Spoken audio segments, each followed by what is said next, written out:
আসসালামু আলাইকুম রহমতুল্লাহি ওয়া বারাকাতুহু। আলহামদুলিল্লাহ, আজকে এমন একটা বিষয় আপনাদের সামনে নিয়ে আসছি যে জিনিসটা ভাবলে আপনার অবাক হয়ে যাবে। পিপিলিকা রাজের নির্দেশ, আমরা যাকে রাজা বলি, পিপিলিকারাকে তাদেরকে রাজ বলে। তো এই পিপিলিকা রাজের নির্দেশ পিপিলিকারা কিভাবে গ্রহণ করে সেটা আমি কতটুকু জানি সে বিষয় নিয়ে আলোচনা করব ইনশাআল্লাহ আজিজ। আমাদের ভিতরে একজন নবী ছিল, নবীর নাম সুলাইমান আলাইহিসসালাম। আল্লাহ তাবারাক ওয়া তাআলা তিনাকে এত কুদরত দিয়েছিলেন যে কুদরতের মাধ্যমে প্রাণীকুল, পশুকুল, পক্ষীকুল, বৃক্ষকুল, কীট পতঙ্গকুল, যা কিছু কুল রয়েছে সমস্ত কুলের সঙ্গে আল্লাহ তাবারাক ওয়া তাআলা তিনার কথা বলার একটা ক্ষমতা তার উপর ধারণ করেছিলেন। তো পিপিলিকা রাজ পিপিলিকাদের বলছে, হে পিপিলিকাগণ, তোমরা তোমাদের বাসস্থানের ভিতর ঢুকে পড়ো।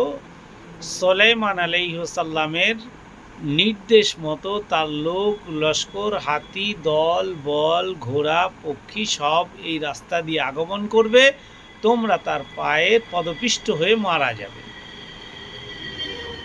তো হযরত সুলাইমান আলাইহিসসালাম পিপিলিকার এই যে একজন সর্দার বা এই যে একজন রাজ, তার কথা মতো সবাই দলে দলে দলে দলে দলে গর্তে ঢুকে গেল। পিপিলিকা চুপচাপ সেই গর্তের উপর দাঁড়িয়ে গেল।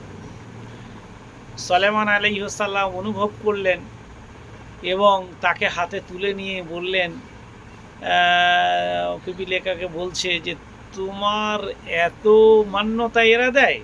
সুলাইমান আলাইহিসসালামকে বলল, অবশ্যই আমাকে এরা প্রচুর মান্যতা দেয়। তো সুলাইমান আলাইহিসসালাম তিনাকে জিজ্ঞেস করলেন যে আপনাদের এত একতা? উনি পিপিলিকা বললেন, হ্যাঁ, আমাদের প্রচুর একতা। তো সুলাইমান আলাইহিসসালামকে বললেন, আপনার যে অনেক কিছু দরকার কিন্তু আমাদের কিছু দরকার নেই, আমাদের হুকুমেই খালাস। তো বলল, কিভাবে? বললে, এই যে আপনি লোক লস্কর, টাকা পয়সা, উট গরু ছাগল ভেড়া যা কিছু আছে সব আপনার, কিন্তু অর্থের বিনিময়ে, কিন্তু অর্থ ছাড়া কিছু নেই। পিপিলিকার গর্তের মুখের উপরে দাঁড়িয়ে পিপিলিকার রাজ নির্দেশ দিচ্ছিল আর পিপিলিকাগুলো গর্তে ঢুকে গেল। আর সুলাইমান আলাইহিসসালাম তা দেখে অবাক হয়ে গেল। পিপিলিকা রাজের সহিত সুলাইমান আলাইহিসসালামের সাক্ষাৎ বা আলাপ পরিচয় কিভাবে হচ্ছে সেটা আপনার সামনে নিয়ে আসছি। পিপিলিকা রাজের নির্দেশ অবিলম্বে প্রতিপালিত হলো। সুলাইমান আলাইহিসসালাম পিপিলিকার রাজের রাজত্ব দেখে, পরিচালনার কৌশল ও প্রজাবৎসল দেখে তিনিও কেমন একটা হতভম্ব হয়ে গেলেন। তিনি তার ওই পিপিলিকার যে রাজ, তাকে হাতে তুলে নিয়ে কথোপকথন করতে লাগলেন এবং কথোপকথন করতে করতে বললেন, সুলাইমান আলাইহিসসালাম, রাজ্য চালানোর প্রভুত্ব, লোক লস্কর, টাকা করি ইত্যাদি নানা জিনিসের প্রয়োজন, কিন্তু আমার রাজত্ব চালাতে কি কোনো টাকা পয়সা লাগে না, আমি শুধু হুকুম দিলেই খালাস। পিপিলিকা রাজা সুলাইমান আলাইহিসসালামকে এবার নেমন্তন্ন করবেন। এবার যখন পিপিলিকা সুলাইমান আলাইহিসসালামকে তিনার দরবারে যখন নেমন্তন্ন করছেন, নেমন্তন্ন গ্রহণ করার জন্য সুলাইমান আলাইহিসসালাম নেমন্তন্ন গ্রহণ করলেন তিনার অনুগামীদের নিয়ে। যখন পিপিলিকার দরবারে গেলেন তখন পিপিলিকা দেখছে একটা ফড়িংয়ের রাং এবং একটা প্লেটে রেখে তিনি নেমন্তন্ন রক্ষা করবেন। এরকম দেখে সুলাইমান আলাইহিসসালাম আশ্চর্য হয়ে গেলেন। প্রচুর পিঁপড়া, যে পিঁপড়াগুলো একটা ছোট্ট রাঙে কিছুই হতে পারে না বা তার খাবার এতে কিছু পরিপূর্ণ হতে পারে না। তখন পিপিলিকার রাজ হুকুম দিল, পিপিলিকাগণ, তোমরা খাবার ভক্ষণ করতে লাগো, বিসমিল্লাহ বলে শুরু করো এবং শেষে আলহামদুলিল্লাহ বলে শেষ করো।